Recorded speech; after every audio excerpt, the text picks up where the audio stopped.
As a foundation for my remarks this evening, I turn to the Scriptures that we might concentrate our thoughts on a passage familiar to most and applicable to all of us.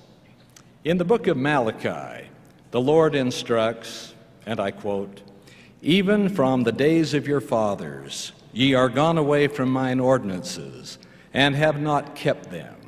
Return unto me, and I will return unto you, saith the Lord of hosts. But ye said, Wherein shall we return? Will a man rob God? Yet ye have robbed me. But ye say, Wherein have we robbed thee? In tithes and offerings. Bring ye all the tithes into the storehouse, that there may be meat in mine house.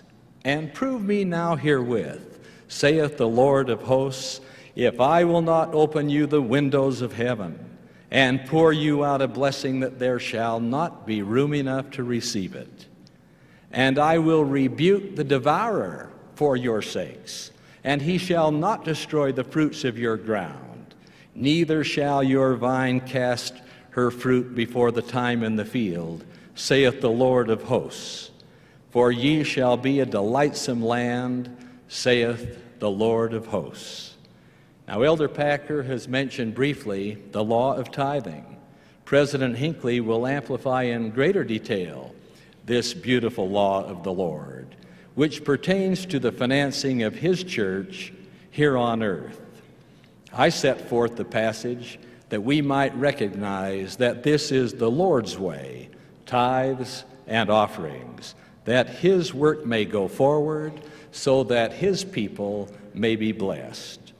The newly announced Local Unit Budget Allowance program is but one of several carefully studied and prayerfully implemented steps taken by the church to relieve the membership of financial burdens which some simply could not carry. First to be introduced was the consolidated meeting schedule, that the time of church members could be conserved and the cost of attending meetings reduced. Second, there followed the introduction of increased church participation in the construction of meeting houses. Many of you will recall a time when meeting houses were constructed under a participation ratio of 50-50, where the church contributed one half of the cost, while the membership of the church contributed the other half, much of it coming from members who would occupy the specific building. This moved gradually to a 60-40 ratio, then to a 70-30 ratio, then to a 96-4 ratio, and finally to the welcome announcement that the total cost of building sites and the construction of buildings would be lifted from the local units altogether and provided in full through the tithes of the church. Third, there was eliminated the per capita welfare assessment, utilized to provide commodities to be distributed to the needy through the welfare program. Generous fast offerings would supplant the commodity budget. Finally, the new Local Unit Budget Allowance program will replace local, ward, and state budgets, with many costs heretofore borne by individual church members now being covered through tithing. These steps were preceded by lengthy discussion and fervent prayer on the part of those sustained as prophets, seers, and revelators. In the words of the Apostle Paul, this thing was not done in a corner. Now, the details relating to the new budget allowance program have been communicated to bishops, stake presidents, mission presidents, that the membership of the church in the United States and Canada might be advised. I shall not recount that detail this evening. However, a few comments on the objectives and the scope of the program might prove helpful. Through the faith of church members in the payment of tithing, it is now possible for the church to provide in full to the wards and stakes in the United States and Canada the total costs incident to chapel site purchases, the construction of approved meeting houses, provision of all utility and maintenance costs, including repairs and renovations, as well as the majority of the custodial care for all of our buildings. This announcement was received with rejoicing, for the amounts of dollars involved were most substantial. Thus, a heavy burden was lifted from the backs of the members, made possible by increased faithfulness in the payment of tithing. Every missionary who labors with diligence and love will benefit as he brings to our meetings investigators who will be able to worship in a dedicated chapel and learn of the saving principles of the gospel in the comfort of well-lighted and adequately heated buildings. Gone will be that ever so lengthy period when schools, lodges, and clubs had of necessity to be rented for worship services, while a struggling branch or ward had to obtain from its membership, many of whom were recent converts, a substantial portion of the costs incident to site acquisition, meeting house construction and maintenance, the provision of utilities, as well as expecting them to pay an honest tithing, a generous fast offering, and a host of other related contributions.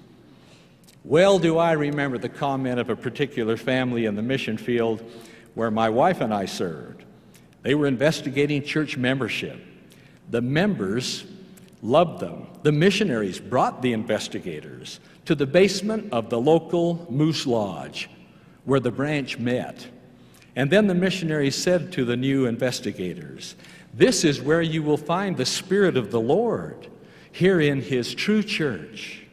Hesitatingly, but with curiosity, the investigator parents turned to the moose head on the wall and then asked, "What is the significance of the animal head in your religious beliefs?" How would you answer?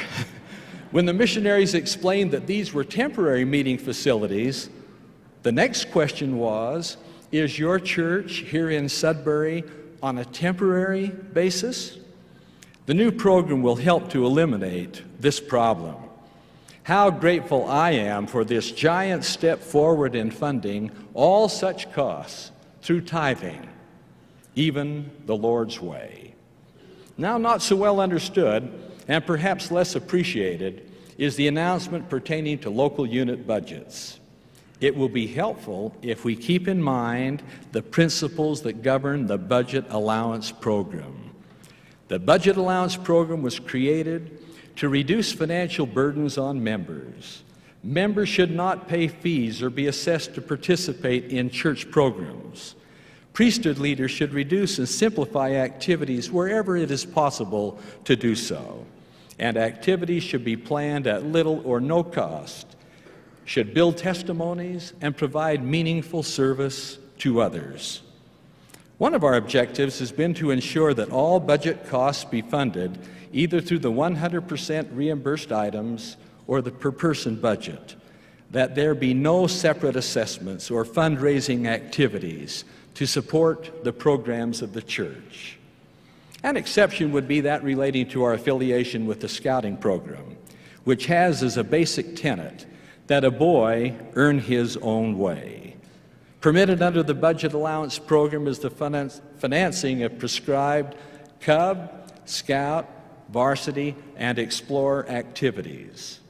This same exception is made for young women for camping activities outlined in the Young Women's Handbook. It is the desire that restraint be used in programming youth activities and that consistency between young women and young men programs be achieved. Under the new budget program, some wards have been spending at a higher level for youth activities, and they find that the budget allocation is less than that to which they've been accustomed. Other wards find the allocation is more than they've been spending. Really, it depends upon whether the leaders of the young men and young women have been following our direction to keep their activities closer to home and more modest, or whether they have been among those who have each year found it necessary to accelerate the glamour of such activities, which of course costs more money. By and large, it's going to average out rather well. The ingenuity of our people is well known. We can have good activities closer to home. The primary responsibility for building testimonies and providing faith-building experiences in our members, including youth, resides in the home. The church should continue to support the determination of the family to do this. Priesthood leaders will wish to increase their efforts to build strong, gospel-centered homes. Now, families vary in size and composition. All are to receive our devoted attention. The building of testimonies is not related to financial expenditures. It is not necessary to buy the activity of our youth, for our youth activities depart from the pattern of the world. To measure the goodness of life by its delights and pleasures is to apply a false standard. The abundant life does not consist of a glut of luxury. It does not make itself content with commercially produced pleasure, mistaking it for joy and happiness. To find real happiness, we must seek for it in a focus outside ourselves. No one has learned the meaning of living until he has surrendered his ego to the service of his fellow men. Service to others is akin to duty, the fulfillment of which brings true joy. In some respects, many of our youth activities in recent years have supplanted the home and the family. There has been a tendency to trend in our thinking to the position that an activity must be exotic to be successful. Faraway places with strange-sounding names beckon as a Pied Piper for our youth to follow. Featured in our church publications at times are glowing accounts of excursions to Hawaii, the Sacred Grove, historical sites, and other tempting locations. The word spreads, the cost escalates, and yearning increases, while objectives dim and time commitments of leaders and youth border on the burdensome. Errantly, we have used the term superactivity to encourage the exotic rather than the practical. Many units are now planning major youth conferences on a 2-year or a 3-year cycle rather than each year. Some have discovered that through careful scheduling, there are sites and facilities very close to home available for productive youth activities. One stake reported holding its youth conference at the Stake Center, utilizing the parking lot and the grounds for some of the functions, and the recreation hall and the chapel for others. The report? To a person, they said, one of the finest youth conferences we have ever held. When we turn our attention to outdoor encampments, let us remember that the same moon, the same stars shine forth from the heavens, from hilltops close to home, as the ones which shine over the Himalayas. The campfire glow, the sharing experience, lessons from leaders, and that inner feeling of closeness to God do not depend on distance. They are available to all. In every location, there are places of historical significance which can provide a focal point for a successful activity. You can identify such treasures. Even the local cemetery is a backdrop for effective teaching. Ever will I remember a bus trek from Salt Lake City to the Clarkston Cemetery near Logan, Utah, which involved all the Aaronic priesthood in our stake. There, in the quiet of Clarkston, we gathered the youth around the grave of Martin Harris, one of the 3 witnesses of the Book of Mormon. With rapt attention, the young men listened to the brief retelling of the experiences and testimony of Martin Harris. The value of the Book of Mormon in the mind of each youth soared. Then we walked a few paces away to a pioneer grave with a very small marker.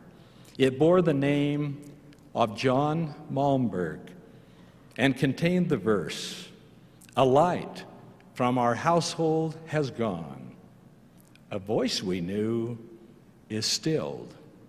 A place is vacant in our hearts that never can be filled." We talked with the boys about sacrifice, about dedication to the truth, duty, honor, service, and love, All were taught by that little pioneer tombstone. I can, in the bright light of memory provided by God, see each boy reach for a handkerchief that he might wipe away a tear.